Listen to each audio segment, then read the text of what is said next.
Can anyone else tell me what they know about the legislative branch? Oh, that's easy. The legislative branch is made out of the House and Senate. They are the main force in creating bills to be sent to the president for approval, but we all know that's easier said than done. That's great, young man. Actual man? How did you get in here? Focus, man. The government as we knew it is gone. They're dropping more storylines than a trashy reality TV show. Well, wait until we're called on, okay, bud? That's a free speech violation. I thought this class was democracy, or is it a dictatorship? Why are you even here? To be honest, I don't think I got the most out of school the first time through. But it is still my unalienable right to get an education, and you bet I'm gonna exercise that right. But the only problem is, how do I get an education without no department? I have goals to graduate, again. And you can call me an overachiever, but as far as I'm concerned, there's no department of education, well then, class is dismissed. Hold on. Where's everybody going? I didn't dismiss you yet. They don't pay me enough for this. You'd be right about that. Join me as I discover the answer as to how the Department of Education affects schools on the federal and local level. And on my first stop on my journey, middle school. Hey, can you give me a ride? No! Okay. Smell like you said. I'll make sure I'm there.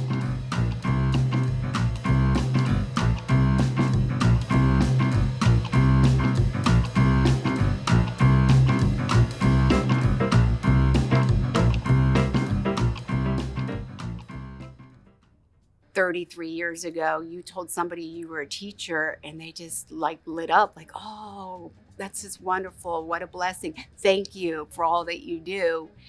And more so now, I don't think we hear the positive or more it's like, well, I'll pray for you. My ultimate goal is to build capacity because our students deserve a stability and really good teachers. We need manpower, so we need to be able to pay people. I don't think teachers are paid what they're owed, and that's a problem, and it's going to continue to be a problem till folks start to change. Let's talk about being equitable, what's happening down the street or across the river. I've always said that as a mother of 3 children, like these kids deserve an education comparable, if not better than the one that my 3 kids got 10 minutes down the road. I know that back in your day, you had to walk at least 50 miles to go to school. Since we have school buses now, how could those services kind of be affected by changes in political systems in terms of education? Well, first, let me address the back in your day. I'm not very old. I might look it because of the gray hair. 55 is not old nowadays, but okay. What's one positive thing you can say about the administration that hasn't already been said? The current presidential administration? Yeah. I don't have anything positive to say about them. If I had an opportunity to have audience with our current president, I would tell him that yes, education needs reforming. But the education reform that he's speaking of is more on the local level, not the federal level. When you parse out these pieces of the Department of Education, how effective will it actually be? And does it really reduce the bureaucracy, or does it create more red tape for us to be able to access what we need? Let's just say the Department of Health and Human Services is where they want to put lunches and breakfast for kids. Now, how many more hoops do I have to jump through to get to what I need for the kids?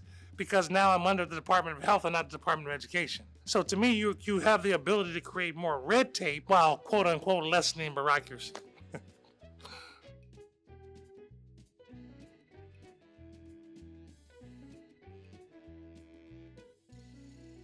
So it says you're a PA senator. Are we in Pennsylvania right now? Yes, we are. Is that close to Transylvania? What program or what? Where are we? Who am I talking to? Is that so? It's not close. No. Oh, what sort of disparities are we seeing in Pennsylvania schools? I will have 2 school districts within my county. I have one school district that can barely stay afloat, and then you drive maybe 10 miles out, and it's a beautiful campus with lots of opportunities, lots of options for their students. It is a disparity that the gap is so wide that it hurts my heart.